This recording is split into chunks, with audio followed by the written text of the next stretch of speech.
Good morning, students. Today we are going to discuss about the important questions which is relating to your exam purpose. So the first question which we are going to discuss is about the what are the provisions relating to abolition of bonded labor system. ಈ ಒಂದು ಜೀತದಾಳು ಪದ್ಧತಿ ಏನಿದೆಯೋ ಇಂತಹ ಒಂದು ಪದ್ಧತಿಯನ್ನ ರದ್ದುಪಡಿಸಲು ಅದನ್ನು ಹೋಗಲಾಡಿಸಲು ರದ್ದುಪಡಿಸಲು ಇರುವಂತಹ ಒಂದು ಉಪಬಂಧಗಳನ್ನ ಚರ್ಚಿಸಿರಿ. So it was inhabitedly made intelligible that after the commencement of this particular act there shall be a total veto on the practice of the bonded labor. So totally there should not be any such kind of practice. So every individual who was beaten to work on bonds will be totally, they are said to be unchained, they are set free.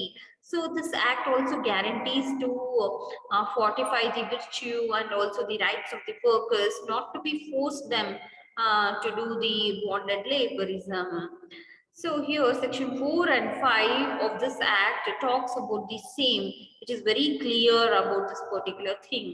Further, this act makes it very perspicacious and comprehensive that any customs, traditions or the agreement etc.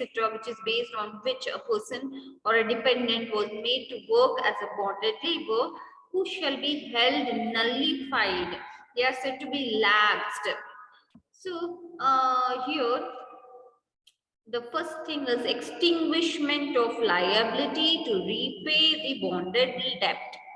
Extinguishment of liability to repay the bonded debt. So here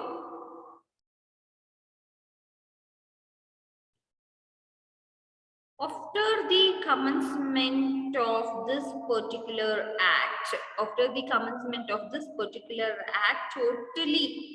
totally there is an extinguishment. There is no more existence of this particular bonded labor system. So it should not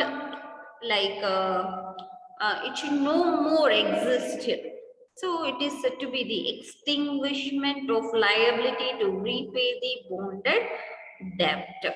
So here totally this particular act guarantees to fortify the virtue and rights of the workers, not to be forced them to bonded labor again. And such totally the beaten workers or totally they are said to be unchained, they are set free, totally they are extinguished. They no more really means they don't need to do the work again. Totally it is extinguished, it is no more, it is nullified, it is lapsed. So the bonded labor shall be held nullified and it is lapsed. Liability to repay the bonded debt to stand extinguished. So after the commencement of this act, totally the liability of the repayment of the debt would remain suspended. It is said to be extinguished. So here the creditor no longer he has to be forced to do the work or to pay the debt. So there shall be no suits in any court regarding the recovery of the same money also. So this is section 6, liability to repay the bonded debt to stand extinguished. Section 6. Property to be liberated from lien mortgage. Section 7. So any property of the bonded labor which was confiscated by the landlords and was under any mortgage, under any lien, other encumbrances shall be reinstated to the laborers and the debt related to the same shall be discharged. So if there is any failure in returning the property, then again the labor who has the right to procure the profits as may be prescribed by the court of the lowest pecuniary jurisdiction. So this is section 7. Property to be liberated from lien, mortgage, etc. Section 7. Bonded laborers not to be shown the door. Section 8. A person who was unchained and who was set free under this particular act from any of the bonds shall not be shown the door from residential complexes or premises that he was already residing before the commission of this act. So he should not be removed from such houses or the residential places where he was staying previously. So if there is any such act of expulsion noticed, then the executive magistrate in charge of subdivision under the jurisdiction of which the residential complex or the premises falls shall pass an appropriate decree to restore the dwelling to the laborers. So this facilitated the bonded laborers to regain their homes or the stays.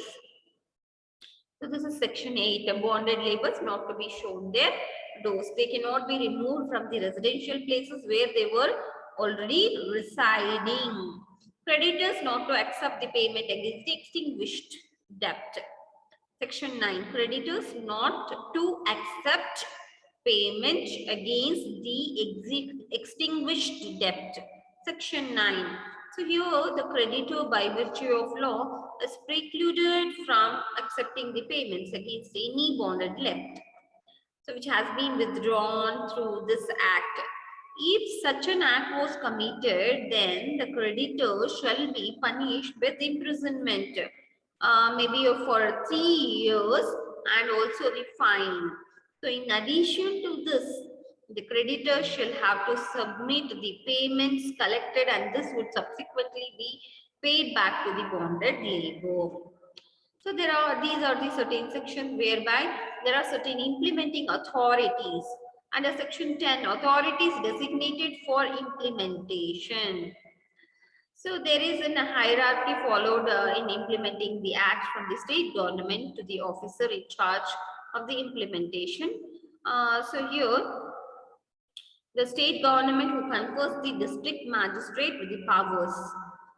State government who confers the district magistrate with the powers to safeguard the provisions of this act.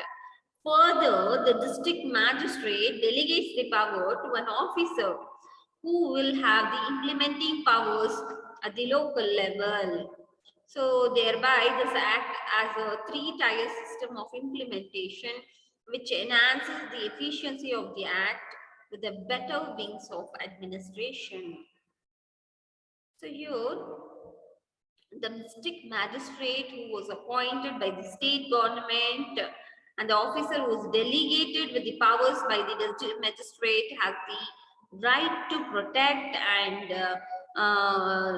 cushion the rights of the bonded laborers. So this is done so that these laborers do not get back to a situation where they are forced to work on bonds by the creditors.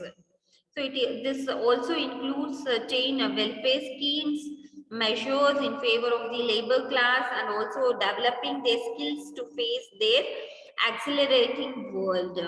So here, the onus to ensure the credit by district magistrate and others, that is section 11.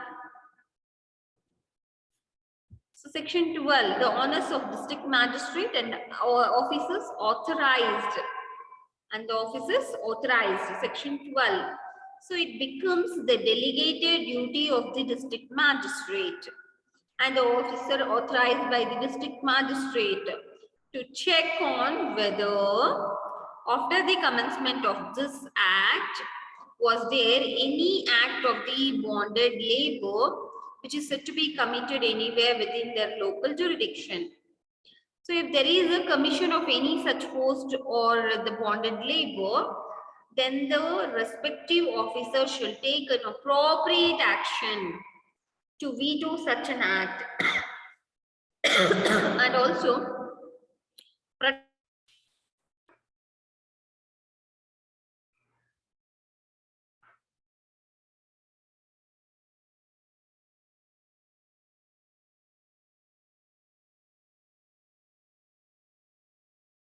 The honors of the district magistrate and the officers authorized under section 12. So it becomes the delegated duty of the district magistrate and officers authorized by the district magistrate to check on whether after the commencement of this particular act, was there any act of bonded labor which is said to be committed anywhere, maybe within their local jurisdiction also?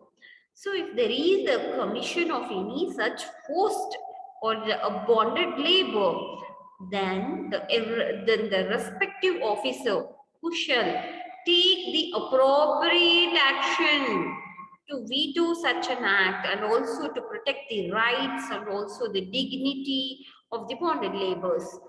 And also they shall promote the welfare measures which would become torch bearers of the rights, dignity and voice of the laborers. So next is the functions of the Vigilance Committee. Here under section 13 and 14, whereby the state government is responsible for appointing the Vigilance Committee at every district and subdivisions as it may think fit, notifying in the official gazette. So this is done to have a proper and well-maintained surveillance system. So these provisions are mentioned under section 13 and 14. So the Vigilance Committee at a district level, whereby it consists of a chairman who shall be a district magistrate or a person nominated by him.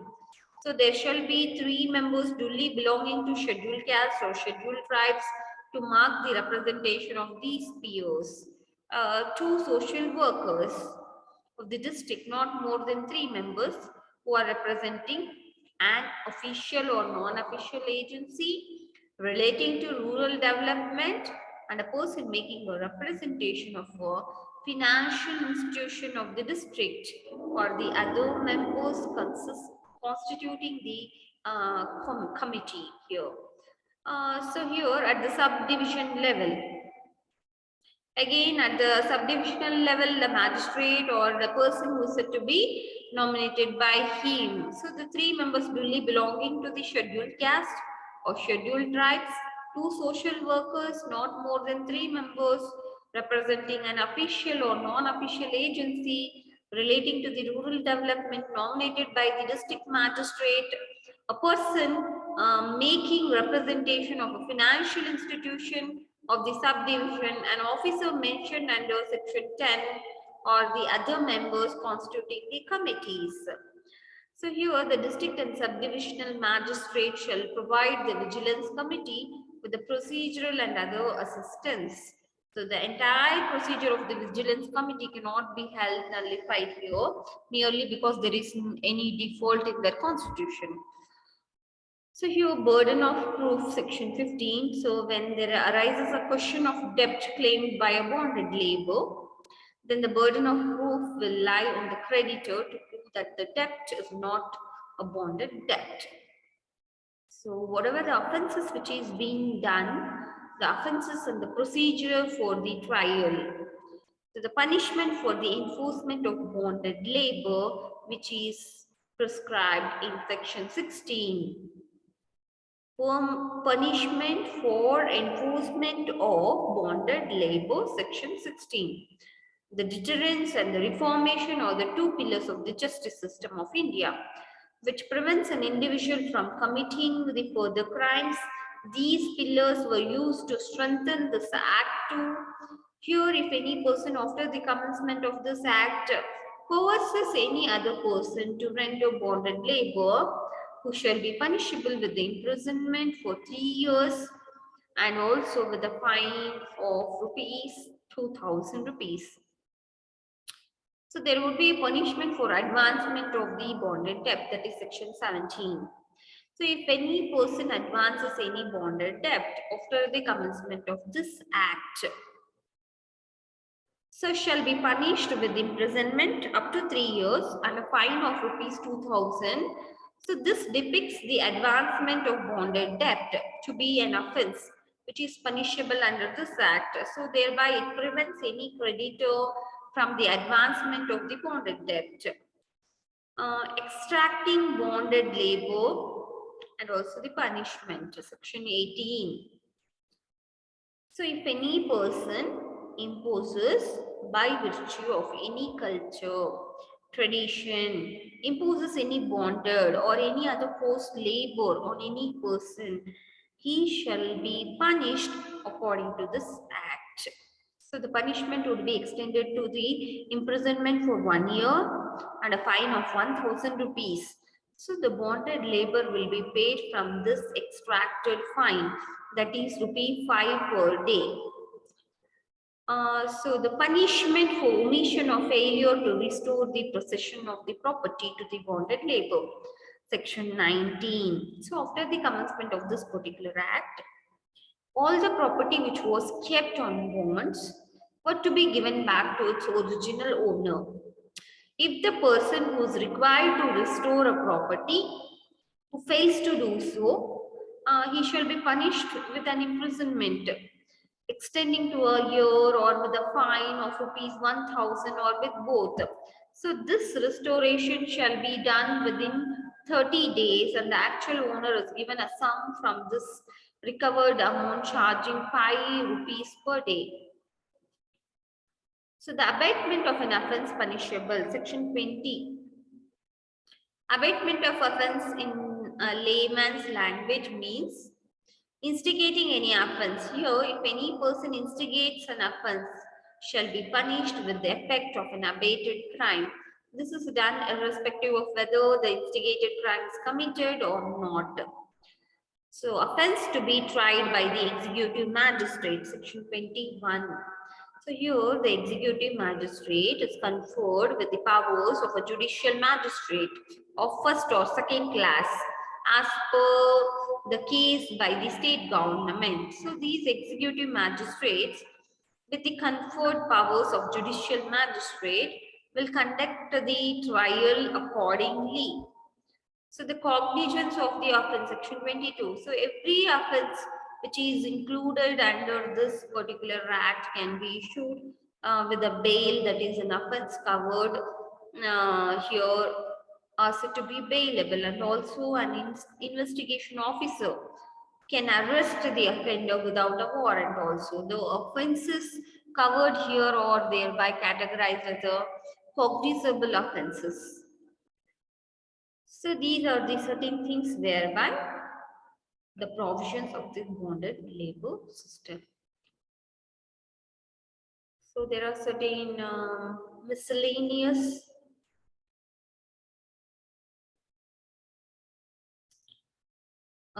provisions also. So under the miscellaneous provisions, again, power to make rules. Section 26. So the central government has the power to make the rules or the laws under this act through a notification in the official gazette. Any such law made by the central government will be discussed in the House of the Parliament and would be scrutinized also. And if there is any changes, then such modification will be made as per the recommendations of both the houses, and the law will be affect only in the modified form. So let us discuss in Kannada. ಜೀತದಾಳು ಪದ್ಧತಿ ಅಥವಾ ಬಂಧಿತ ಕಾರ್ಮಿಕ ಪದ್ಧತಿ, ಈ ಒಂದು ಪದ್ಧತಿಯ ಒಂದು ನಿರ್ಮೂಲನೆಗೆ ಸಂಬಂಧಪಟ್ಟಂತೆ ಒಂದಷ್ಟು ಬಂಧಗಳನ್ನ ನಾವು ಇವತ್ತು ತಿಳ್ಕೊಳ್ಳೋಣ. ಸೊ ಈ ಒಂದು ಬಂಧಿತ ಕಾರ್ಮಿಕ ಪದ್ಧತಿಯ ನಿರ್ಮೂಲನೆಗೆ ಇರುವಂತಹ ಒಂದು ಏನು ಉಪಬಂಧಗಳು, ಈ ಒಂದು ಕಾಯ್ದೆಯ ಒಂದು ಪ್ರಾರಂಭದ ನಂತರ ಇಲ್ಲಿ ಒಂದು ಜೀತದಾಳು ಪದ್ಧತಿಯ ಒಂದು ಅಭ್ಯಾಸದ ಮೇಲೆ ಸಂಪೂರ್ಣವಾಗಿ ಇಲ್ಲಿ ಏನಿರುತ್ತೆ ಅಂತ ಹೇಳಿದ್ರೆ ನಿರ್ಬಂಧನೆಯನ್ನ ಹಾಕಲಾಗಿರುತ್ತೆ. ಸೊ ಇಲ್ಲಿ ಈ ಒಂದು ಬಾಂಡ್ಗಳ ಮೇಲೆ ಕೆಲಸ ಮಾಡುವುದು ಅಥವಾ ಇಲ್ಲಿ ಯಾವುದೇ ಒಂದು ರೀತಿಯಲ್ಲಿ ಆ ಒಬ್ಬ ವ್ಯಕ್ತಿಯನ್ನ ಇಲ್ಲಿ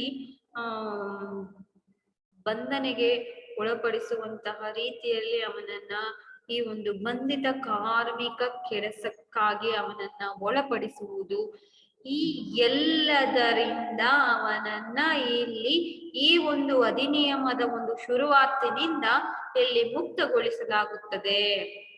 ಈ ಒಂದು ಕಾಯ್ದೆಯು ಇಲ್ಲಿ ಒಂದು ಕಾರ್ಮಿಕರ ಒಂದು ಹಕ್ಕುಗಳನ್ನ ಇಲ್ಲಿ ಬಲಪಡಿಸಲು ಇಲ್ಲಿ ಖಾತರಿಪಡಿಸುತ್ತೆ. ಮತ್ತೆ ಇಲ್ಲಿ ಒಂದು ಬಂಧಿತ ಕಾರ್ಮಿಕರಿಗಾಗಿ ಇಲ್ಲಿ ಸಾಕಷ್ಟು ಒಂದು ವಿಚಾರಗಳನ್ನ ಇದು ಒಳಪಡಿಸುತ್ತೆ. ಸೆಕ್ಷನ್ 4 ಮತ್ತು 5 ಒಂದಷ್ಟು ವಿಚಾರಗಳನ್ನ ಇಲ್ಲಿ ತಿಳಿಸುತ್ತೆ. ಇಲ್ಲಿ ಒಬ್ಬ ವ್ಯಕ್ತಿ ಅಥವಾ ಅವಲಂಬಿತರನ್ನ ಇಲ್ಲಿ ಒಂದು ಜೀತದಾಳು ಪದ್ಧತಿ ಅಥವಾ ಬಂಧಿತ ಕಾರ್ಮಿಕನಾಗಿ ಕೆಲಸ ಮಾಡಲು ಮಾಡಿದ ಯಾವುದೇ ಒಂದು ಪದ್ಧತಿ ಇರ್ಬೋದು, ಸಂಪ್ರದಾಯ, ಒಪ್ಪಂದ ಇತ್ಯಾದಿಗಳನ್ನ ಇಲ್ಲಿ ಇದು ಅಮಾನ್ಯಗೊಳಿಸುತ್ತದೆ ಮತ್ತೆ ರದ್ದುಗೊಳಿಸಲಾಗುತ್ತದೆ ಎಂದು ಈ ಕಾಯಿದೆ ಸ್ಪಷ್ಟವಾಗಿ ಮತ್ತೆ ಇಲ್ಲಿ ಸ್ಪಷ್ಟವಾಗಿ ಇಲ್ಲಿ ಹೇಳುತ್ತೆ. ಈ ಒಂದು ಜೀತದಾಳು ಪದ್ಧತಿ, ಜೀತದಾಳು ದುಡಿಮೆ ಪದ್ಧತಿ, ಈ ಒಂದು ಪದ್ಧತಿಯನ್ನ ಇಲ್ಲಿ ಏನ್ ಮಾಡುತ್ತೆ, ಪೂರ್ತಿಕರಕವಾಗಿ ಈ ಒಂದು ಜೀತ ಪದ್ಧತಿಯ ಒಂದು ರದ್ದತಿ ಅಂತ ಹೇಳುತ್ತೆ ಸೆಕ್ಷನ್ 4. ಈ ಒಂದು ಅಧಿನಿಯಮದ ಒಂದು ಪ್ರಾರಂಭದಲ್ಲಿ ಈ ಒಂದು ಜೀತ ಪದ್ಧತಿಯು ಇಲ್ಲಿ ರದ್ದಾಗುತ್ತೆ. ಪ್ರತಿಯೊಬ್ಬ ಜೀತದಾಳು ಇಲ್ಲಿ ಈ ಒಂದು ಅಧಿನಿಯಮದ ಒಂದು ಪ್ರಾರಂಭದೊಡನೆ ಜೀತದಿಂದ ಮುಕ್ತನಾಗುತ್ತಾನೆ. ಯಾವುದೇ ಒಂದು ಜೀತದಿಂದ ಆತನು ಇಲ್ಲಿ ವಿಮೋಚನೆಯನ್ನ ಪಡೆಯುತ್ತಾನೆ. ಈ ಒಂದು ಜೀತ ಪದ್ಧತಿಯ ಒಂದು ಅಡಿಯಲ್ಲಿ ಅಥವಾ ಜೀತ ಪದ್ಧತಿಯ ಮೇರೆಗೆ ಮುಂಗೂಡ ಹಣ ನೀಡುವಂತಿಲ್ಲ. ಯಾರೊಬ್ಬ ವ್ಯಕ್ತಿಯನ್ನು ಜೀತ ದುಡಿಮೆ ಅಥವಾ ಇತರ ರೀತಿಯ ಒಂದು ಬಲಾತ್ಕಾರ, ಒತ್ತಾಯ, ಬಲವಂತ ದುಡಿಮೆಯಲ್ಲಿ ತೊಡಗಿಸುವಂತಿಲ್ಲ. ಈ ಒಂದು ವಿಚಾರಗಳನ್ನ ಇಲ್ಲಿ ಹೇಳಲಾಗುತ್ತೆ.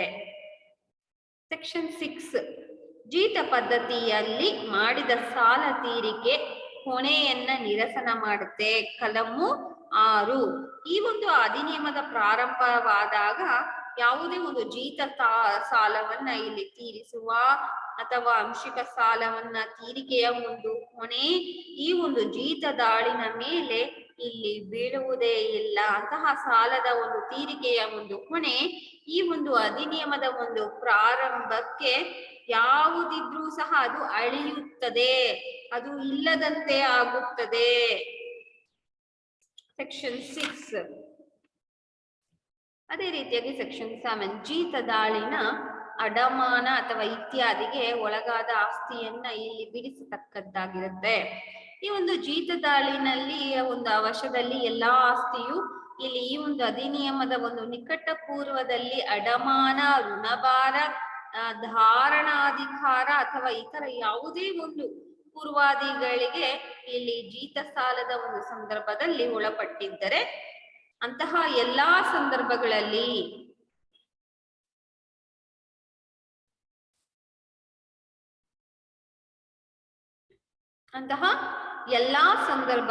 ಇಲ್ಲಿ ಏನಾಗುತ್ತೆ ಅಂತ ಹೇಳಿದ್ರೆ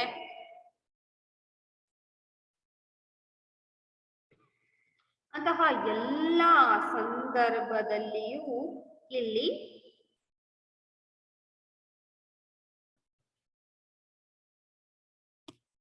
ಈ ಒಂದು ಮುಕ್ತಗೊಳಿಸಲ್ಪಡಲಾಗುತ್ತದೆ. ಹಾಗೂ ಅಂತಹ ಒಂದು ಅಡಮಾನ, ಋಣಭಾರ, ಧಾರಣಾಧಿಕಾರ ಮತ್ತಿತರ ಒಂದು ಪೂರ್ವಾದಿಗಳಿಂದ ಇಲ್ಲಿ ವಿಮೋಚನೆಯನ್ನ ಪಡೆಯಲಾಗುತ್ತದೆ. ಸೊ ಈ ಒಂದು ಅಧಿನಿಯಮದ ಪ್ರಾರಂಭದ ನಿಕಟ ಪೂರ್ವದಲ್ಲಿ ಅಂತಹ ಒಂದು ಆಸ್ತಿಯ ಒಂದು ಅಡಮಾನ ಪಡೆದುಕೊಂಡವನ ಅಥವಾ ಋಣಭಾರ, ಧಾರಣಾಧಿಕಾರ ಅಥವಾ ಪೂರ್ವಾದಿಗಳ ಒಂದು ಧಾರಕನ ವಶದಲ್ಲಿ ಇದ್ದರೆ ಅಂತಹ ಒಂದು ಆಸ್ತಿಯನ್ನ ಈ ಒಂದು ಅಧಿನಿಯಮದ ಪ್ರಾರಂಭವಾದಾಗ ಜೀತದಾಳಿನ ಒಂದು ವಶಕ್ಕೆ ಇಲ್ಲಿ ಒಪ್ಪಿಸಬೇಕಾಗತ್ತೆ. ಅದೇ ರೀತಿಯಾಗಿ ಕಲಮು 8 ಇಲ್ಲಿ ಮುಕ್ತ ಜೀತದಾಳನು ಆತನ ವಾಸಸ್ಥಳದಿಂದ ಹೊಲದ ಮನೆ, ತೋಟದ ಮನೆ, ಈ ಒಂದು ಮನೆಗಳಿಂದ ಉಚ್ಚಾಟಿಸಲಾಗಿದೆ ಅಂದ್ರೆ ಅವನನ್ನ ಅಲ್ಲಿಂದ ಹೊರಹಾಕಲಾಗಿದೆ ಅಂತ ಹೇಳಿದ್ರೆ, ಅಂತ ಸಂದರ್ಭದಲ್ಲಿ ಕಲಮು 8 ಇದರ ಬಗ್ಗೆ ಹೇಳುತ್ತೆ. ಈ ಒಂದು ಅಧಿನಿಯಮದಲ್ಲಿ ಒಂದು ಜೀತ ಮಾಡುವ ಒಂದು ಹೊಣೆಯಿಂದ ಬಿಡುಗಡೆ ಹೊಂದಿ ಸ್ವತಂತ್ರನಾದ ಯಾರೇ ಒಬ್ಬ ಜೀತದಾಳನು ಈ ಒಂದು ಅಧಿನಿಯಮದ ಒಂದು ಜಾರಿಗೆ ಮುನ್ನ ಆತನು ಹಿಂದೆ ವಾಸವಿದ್ದ ಹೊಲದ ಮನೆ, ತೋಟದ ಮನೆಯಿಂದ ಇಲ್ಲಿ ಅವನನ್ನ ಹೊರಹಾಕಲು ಬರುವುದಿಲ್ಲ. ಆಯ್ತಾ? ಸೊ ಅದೇ ರೀತಿಯಾಗಿ ಕಲಂ 9, ಅಂತ್ಯಗೊಂಡ ಸಾಲದ ಒಂದು ಹಣವನ್ನ ಸಾಲಿಗನು ಸ್ವೀಕರಿಸುವಂತಿಲ್ಲ. ಈ ಒಂದು ಜೀತದ ಸಾಲದ ಹಣವನ್ನು ಯಾವ ಸಾಲಗಾರನು ಈ ಒಂದು ಅಧಿನಿಯಮದ ಒಂದು ಉಪಬಂಧಗಳಿಗಾಗಿ ಸಾಲ ಇಲ್ಲಿ ಅಂತ್ಯಗೊಂಡ ಮೇಲೆ ಅಥವಾ ಸಂಪೂರ್ಣ ತೀರಿಕೆಯಾಗಿರುವುದಾಗಿ ಇಲ್ಲಿ ಪರಿಗಣಿಸಿದಾಗ ಆ ಒಂದು ಜೀತದಾಳನಿಂದ ಸ್ವೀಕರಿಸುವಂತಿಲ್ಲ. ಇಲ್ಲಿ ಕಲಂ 10, ಈ ಒಂದು ಅಧಿನಿಯಮದ ಒಂದು ಉಪಬಂಧಗಳನ್ನ ಜಾರಿಗೊಳಿಸಲು ನಿರ್ದಿಷ್ಟಪಡಿಸಬಹುದಾದ ಅಧಿಕಾರಿಗಳು. ಇಲ್ಲಿ ಈ ಒಂದು ಅಧಿನಿಯಮದ ಒಂದು ಉಪಬಂಧಗಳನ್ನ ಇಲ್ಲಿ ಸೂಕ್ತ ರೀತಿಯಲ್ಲಿ ಜಾರಿಗೊಳಿಸುವ ಬಗ್ಗೆ ಇಲ್ಲಿ ಖಾತರಿಪಡಿಸುವುದು ಅಗತ್ಯವಾದುದರಿಂದ ರಾಜ್ಯ ಸರ್ಕಾರ ಅಂತಹ ಒಂದು ಅಧಿಕಾರವನ್ನ ಜಿಲ್ಲಾ ಮ್ಯಾಜಿಸ್ಟ್ರೇಟರಿಗೆ ಇಲ್ಲಿ ವಹಿಸಬಹುದು. ಮತ್ತೆ ಅಂತಹ ಒಂದು ಕರ್ತವ್ಯವನ್ನ ಸಹ ಅವರಿಗೆ ವಿಧಿಸಬಹುದು. ಜಿಲ್ಲಾ ಮ್ಯಾಜಿಸ್ಟ್ರೇಟ್ ಅವರು ತನ್ನ ಒಂದು ಅಧೀನದಲ್ಲಿರುವಂತಹ ಯಾವುದೇ ಒಂದು ಅಧಿಕಾರಿಯನ್ನ ಈ ಒಂದು ಕೆಲಸವನ್ನ ನಿರ್ವಹಿಸಲು ನಿರ್ದಿಷ್ಟಪಡಿಸಬಹುದಾದಂತಹ ಸದರಿ ಅಧಿಕಾರಿಯು ತನಗೆ ವಹಿಸಲ್ಪಟ್ಟ ಎಲ್ಲ ಅಥವಾ ಯಾವುದೇ ಒಂದು ಅಧಿಕಾರವನ್ನ ಚಲಾಯಿಸಬಹುದು. ಮತ್ತೆ ಇಲ್ಲಿ ಅವರ ಒಂದು ಪರಿಮಿತಿಯೊಳಗೆ ಅವರು ಆ ಕೆಲಸವನ್ನ ನಿರ್ವಹಿಸತಕ್ಕದ್ದಾಗಿರುತ್ತೆ. ನಿರ್ದಿಷ್ಟ ಪಡಿಸಿದಂತಹ ಒಂದು ಕೆಲಸವನ್ನ, ಕರ್ತವ್ಯವನ್ನ ನಿರ್ವಹಿಸಬಹುದಾಗಿರುತ್ತೆ. ಇಲ್ಲಿ ಅದೇ ರೀತಿಯಾಗಿ 12 ಕಲಂ 12 ಜಿಲ್ಲಾ ಮ್ಯಾಜಿಸ್ಟ್ರೇಟರು ಮತ್ತು ಅವರಿಂದ ಅಧಿಕೃತಗೊಂಡ ಅಧಿಕಾರಿಗಳ ಒಂದು ಕರ್ತವ್ಯ. ಈ ಒಂದು 10ನೇ ಕಲಮಿನಲ್ಲಿ ಅಡಿಯಲ್ಲಿ ಈ ಒಂದು ಅಧಿನಿಯಮದ ಒಂದು ಪ್ರಾರಂಭದ ನಂತರ ಯಾವುದೇ ಒಂದು ಜೀತ ಪದ್ಧತಿ ಅಥವಾ ಇತರ ಯಾವುದೇ ಒಂದು ಒತ್ತಾಯ ದುಡಿಮೆಯನ್ನ ಇಲ್ಲಿ ಜಾರಿಗೊಳಿಸಲಾಗುತ್ತಿದೆಯೇ ಎಂಬುದಾಗಿ ಇಲ್ಲಿ ವಿಚಾರಿಸುವುದು ಪ್ರತಿದಿನ ಪ್ರತಿ ಒಂದು ಜಿಲ್ಲಾ ಮ್ಯಾಜಿಸ್ಟ್ರೇಟರ ಮತ್ತು ಅವರಿಂದ ನಿರ್ದಿಷ್ಟಪಡಿಸಿದ ಪ್ರತಿ ಒಂದು ಅಧಿಕಾರಿಯ ಒಂದು ಕೆಲಸವಾಗಿರುತ್ತೆ. ಇಲ್ಲಿ ಅವರು ಅದನ್ನ ವಿಚಾರಿಸಬೇಕು. ಸೊ ಅಂತಹ ಒಂದು ವಿಚಾರಣೆಯ ಒಂದು ಪರವಾಗಿ ಅಥವಾ ಯಾವ ಒಂದು ವ್ಯಕ್ತಿಯಾದ್ರೂ ಈ ಒಂದು ಜೀತ ಪದ್ಧತಿಯನ್ನ ಜಾರಿಗೊಳಿಸುತ್ತಿರುವುದು ಇಲ್ಲಿ ಪತ್ತೆಯಾದರೆ, ಇತರ ಯಾವುದೇ ಒಂದು ಬಲಾತ್ಕಾರದ ಒಂದು ದುಡಿಮೆಯಲ್ಲಿ ಜಾರಿಯಲ್ಲಿದೆ ಅಂತಂದ್ರೆ ಕೂಡಲೇ ಅವರು ಅಂತಹ ಒಂದು ಪದ್ಧತಿಯನ್ನ ಇಲ್ಲಿ ನಿರ್ಮೂಲನಗೊಳಿಸಬೇಕು.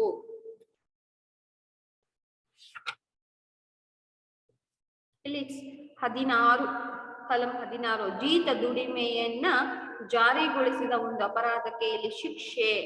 ಈ ಒಂದು ಅಧಿನಿಯಮದ ಒಂದು ಪ್ರಾರಂಭದ ನಂತರ ಯಾರಾದ್ರೂ ಒಬ್ಬ ವ್ಯಕ್ತಿ ಈ ಒಂದು ಜೀತ ದುಡಿಮೆಯನ್ನ ಇಲ್ಲಿ ಒತ್ತಾಯಿಸಿದರೆ ಆತ ಈ ಒಂದು ಕಾರಾಗೃಹ ಶಿಕ್ಷೆಗೆ ಗುರಿಯಾಗ್ತಾನೆ.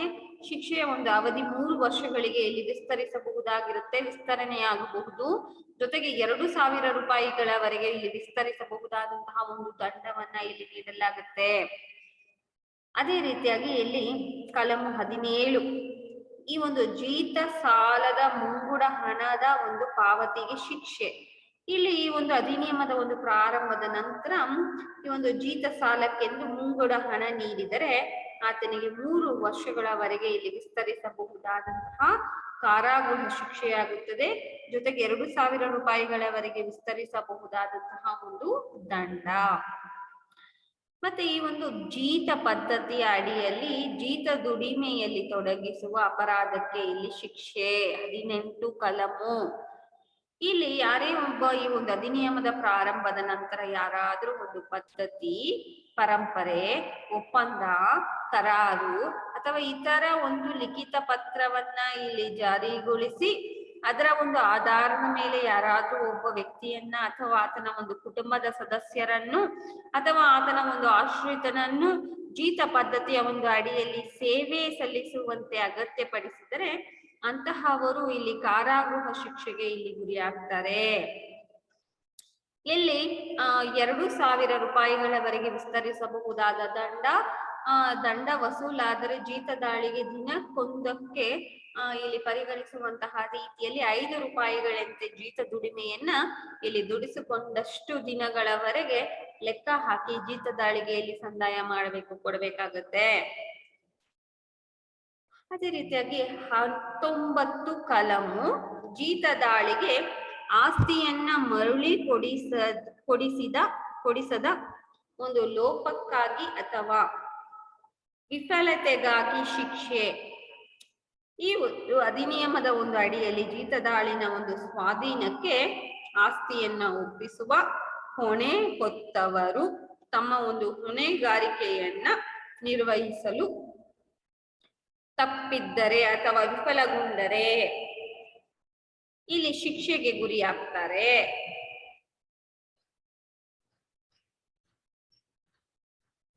ಅದೇ ರೀತಿಯಾಗಿ ಕಲಮು 20 ದುಷ್ಪ್ರೇರಣೆ ಒಂದು ಅಪರಾಧವಾಗಿರುತ್ತೆ. ಇಲ್ಲಿ ಈ ಒಂದು ಅಧಿನಿಯಮದ ಒಂದು ಅಡಿಯಲ್ಲಿ ಶಿಕ್ಷಾರ್ಹವಾಗಬಹುದಾದ ದುಷ್ಪ್ರೇರಣೆಯ ಒಂದು ಅಪರಾಧವೆಸಗಿದ್ದರೆ ಒಬ್ಬ ವ್ಯಕ್ತಿ ಎಸಗಿದ ಒಂದು ಅಪರಾಧ ಇಲ್ಲಿ ಅದಕ್ಕೆ ಶಿಕ್ಷೆಗೆ ಅವನು ಗುರಿಯಾಗ್ತಾನೆ. ಅಂತಹ ಒಂದು ದುಷ್ಪ್ರೇರಣೆಯನ್ನ ಮಾಡತಕ್ಕದ್ದಲ್ಲ. ಇಲ್ಲಿ ಕಲಂ 21 ಕಾರ್ಯನಿರ್ವಾಹಕ ಮ್ಯಾಜಿಸ್ಟ್ರೇಟರಿಂದ ಅಪರಾಧಗಳ ಒಂದು ವಿಚಾರಣೆ. ಇಲ್ಲಿ ರಾಜ್ಯ ಸರ್ಕಾರ ನ್ಯಾಯಿಕ ಒಂದು ಮ್ಯಾಜಿಸ್ಟ್ರೇಟರ ಅದು ಮೊದಲನೇ ಅಥವಾ ಎರಡನೆಯ ದರ್ಜೆ ಈ ಒಂದು ಸಂದರ್ಭಾನುಸಾರ ಯಾರನ್ನಾದ್ರೂ ಮಾಡ್ಬೋದು. ಈ ಒಂದು ಅಧಿಕಾರಿಗಳನ್ನ ನಿರ್ವಾಹಕ ಮ್ಯಾಜಿಸ್ಟ್ರೇಟರಿಗೆ ಇಲ್ಲಿ ವಹಿಸಬಹುದು. ಅವರು ಈ ಒಂದು ಅಧಿನಿಯಮದ ಒಂದು ಅಡಿಯಲ್ಲಿ ವಿಚಾರಣೆಯನ್ನ ನಡೆಸುವುದು. ಅಂತಹ ಅಧಿಕಾರವನ್ನ ವಹಿಸಿಕೊಟ್ಟಾಗ ಅದನ್ನ ಪಡೆದ ಕಾರ್ಯನಿರ್ವಾಹಕ ಮ್ಯಾಜಿಸ್ಟ್ರೇಟರು ಅಪರಾಧ ಪ್ರಕ್ರಿಯಾ ಸಂಹಿತೆ ಈ ಒಂದು ಉದ್ದೇಶಕ್ಕಾಗಿ ಮೊದಲು ಅಥವಾ ಸಂದರ್ಭಾನುಸಾರ ಇಲ್ಲಿ ಎರಡನೆಯ ಒಂದು ಮ್ಯಾಜಿಸ್ಟ್ರೇಟರ್ ಎರಡನೇ ದರ್ಜೆಯ ಮ್ಯಾಜಿಸ್ಟ್ರೇಟರ್ ಎಂದು ಇಲ್ಲಿ ಪರಿಗಣಿಸಲ್ಪಡುತ್ತಾರೆ. ಸೊ ಇಲ್ಲಿ ಒಂದಷ್ಟು ಸಂದರ್ಭಗಳಲ್ಲಿ ಕಲಂ 26 ಇದರ ಪ್ರಕಾರವಾಗಿ ಇಲ್ಲಿ ನಿಯಮಗಳನ್ನ ರೂಪಿಸುವಂತಹ ಒಂದು ಅಧಿಕಾರವನ್ನ ಇಲ್ಲಿ ವಹಿಸಲಾಗಿರುತ್ತೆ. ಈ ಒಂದು ಅಧಿನಿಯಮದ ಒಂದು ಉಪಬಂಧಗಳನ್ನ ಇಲ್ಲಿ ಕಾರ್ಯರೂಪಕ್ಕೆ ತರಲು ಕೇಂದ್ರ ಸರ್ಕಾರ ಅಧಿಕೃತ ಒಂದು ಗೆಜೆಟ್ ನಲ್ಲಿ ಇಲ್ಲಿ ಅಧಿಸೂಚನೆಯನ್ನ ನೀಡಿ ನಿಯಮಗಳನ್ನ ಇಲ್ಲಿ ರೂಪಿಸಬಹುದು. ವಿಶೇಷವಾಗಿ ಇಲ್ಲಿ ಹಿಂದೆ ವಹಿಸಿಕೊಟ್ಟ ಒಂದು ಅಧಿಕಾರಕ್ಕೆ ಚ್ಯುತಿ ಬಾರದಂತೆ ಆ ಒಂದು ನಿಯಮಗಳನ್ನ ಇಲ್ಲಿ ಏನ್ ಮಾಡ್ಬೇಕು, ಎಲ್ಲಾ ಒಂದು ವಿಷಯಗಳಿಗೂ ಅಥವಾ ಯಾವುದೇ ಒಂದು ವಿಷಯಕ್ಕೆ ಇಲ್ಲಿ ಒದಗಬಹುದಾಗಿರುತ್ತೆ. ಸೊ ಈ ಎಲ್ಲವನ್ನ ಸಹ ಈ ಒಂದು ಅಧಿನಿಯಮದ ಒಂದು ಉಪಬಂಧಗಳು ಅಂತ ಹೇಳಲಾಗತ್ತೆ. ಸೊ ಈ ಒಂದು ಉಪಬಂಧಗಳನ್ನ ನಿಮ್ಗೆ ಕೇಳುವಂತದ್ದಾಗಿರುತ್ತೆ ಅಥವಾ ಲಕ್ಷಣಗಳು ಅಂತ ಕೇಳಿದ್ರು ಸಹ ನೀವ್ ಏನ್ ಮಾಡ್ಬೋದು, ಸೆಕ್ಷನ್ಸ್ ವೈಸ್ ಈ ಒಂದು ಉಪಬಂಧಗಳನ್ನ ಬರೆಯುವಂತದ್ದಾಗಿರುತ್ತೆ. Thank you.